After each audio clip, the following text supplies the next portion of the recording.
Hello and welcome to Week 1, Task 1 of Organisational Governance and Performance Management.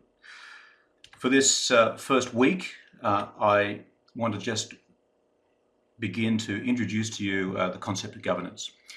So if you take a very general reference, a reference you can find on Wikipedia, is that governance is a process of governing.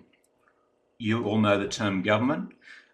You all know that in corporate sector we have markets which have a particular kind of governance called corporate governance. But governance can be over a tribe, a family, a formal or informal organisation, and the rules can be through laws, norms, power or language. So as you can see, that governance is a broad field, and what defines governance really is comes from what your setting is. So when we're talking about working in healthcare, governance does have a corporate role, but governance also has a clinical role. And we are in healthcare dealing with a formal organisation. So governance has a role and will continue to be an important part of what we do. I'm going to start with corporate governance. And if you look at the Walker Review, which is a review in the UK in 2009, corporate governance is to protect and advance the interests of shareholders. Now, he uses shareholders. I can use stakeholders when I'm talking about healthcare. And that is through setting strategic direction for the company and appointing and monitoring capable management to achieve this.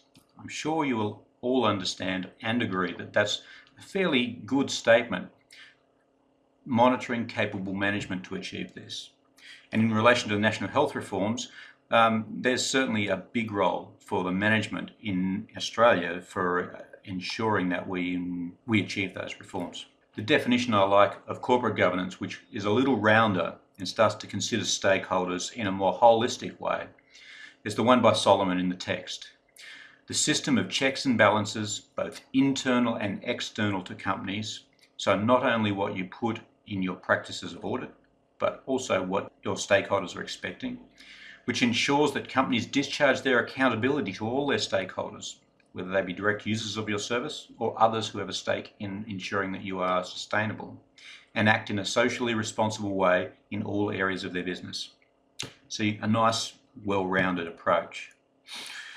So what I want you to do is watch this YouTube video which I have posted for you. It gives you a corporate governance definition. Consider that definition in your corporate sector if you work in the private for-profit area. Consider that model in the not-for-profit sector, and consider that model in the public sector, and try and identify who the owners or legal owners are in each of those sectors. Think about that before we go on to the next task. Speak to you soon.